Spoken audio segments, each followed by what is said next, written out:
तर नमस्कार विद्यार्थी मित्रांनो, तर त्यानंतर दुसरा जो प्रश्न आहे त्याच प्रकरणामधला एक सामायिक समीकरण, तर त्यातला जो प्रश्न आहे तर दुसरा कशा प्रकारे एक मार्काच्या मध्येच प्रश्न विचारला जातो. तर बघा त्याच्यामध्ये दिले if 15x plus 17y is equal to 21 and 17x plus 15y is equal to 11, then find the value of x plus y. म्हणजे x plus y ची किंमत काढा. हा मार्च 2020 ला पण विचारलाय, 24 ला पण विचारलाय आणि जुलै 2023 ला पण विचारलेला आहे. म्हणजे जे काय बोर्डाला 3 वेळेस हा क्वेश्चन आलेला आहे, त्यामुळे हा सर्वात महत्त्वाचा हाच क्वेश्चन येऊ शकतो किंवा याच्यामध्ये फक्त नंबर चेंज होऊ शकतं. तर बघा कशा प्रकारे सॉल्व करायचं. पहिल्यांदा जे इक्वेशन दिलेले ते आहे तसं लिहून घ्यायचं. 15x plus 17y is equal to 21. दुसरं दिलंय 17x plus 15y is equal to 11.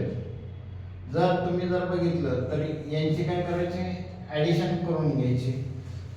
1 plus 1 2, 2 plus 1 3, 7 plus 5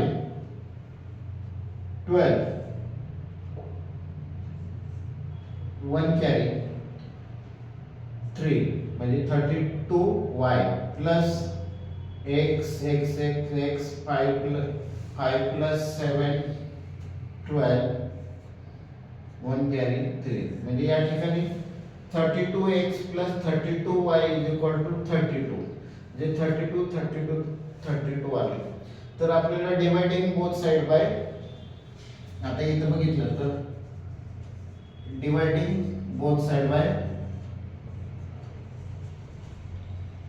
32 म्हणजे डिवाइडिंग करायचे. दोन्ही बाजूला काय करायचे, दोन्ही बाजूंना 32 ने भाग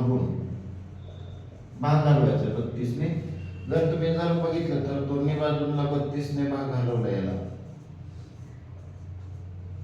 तर 32 ला 32 ला कॅन्सल होणार. राहिले काय x plus y is equal to 1. म्हणजे हे आपलं आन्सर मिळणार आहे. तर अशा प्रकारचे जे काही 1 मार्काचे जे क्वेश्चन आहे हे तुम्हाला विचारले जातात. त्यासाठी जे काही सराव करणं गरजेचं आहे, कारण त्याच्यामुळं आपल्याला जे काही 1 मार्काचे जे क्वेश्चन आहेत हे चुकणार नाही. आणि आपल्याला 1 मार्काच्या जे क्वेश्चन, कारण 1 मार्क या ठिकाणी महत्त्वाचं असतं. तर अशा प्रकारचे जे काही क्वेश्चन आहे, यानंतर दुसरा पण असाच प्रश्न विचारलेला आहे. हे सर्वांना समजलं. तर अशा प्रकारचे जे काही क्वेश्चन आहेत हे बोर्डाला विविध प्रकारे म्हणजे वेगवेगळ्या प्रकारे विचारला जातो. याच्यामध्ये तुम्हाला x ची व्हॅल्यू पण काढा विचारतात, नंतर y ची व्हॅल्यू पण काढा विचारतात. आता या ठिकाणी x प्लस y ची विचारले. अशा प्रकारचे जे व्हिडिओ आहे हे क्वेश्चन बोर्डाच्या जे काही एक्झाम मध्ये सातत्याने आलेले आहेत. धन्यवाद.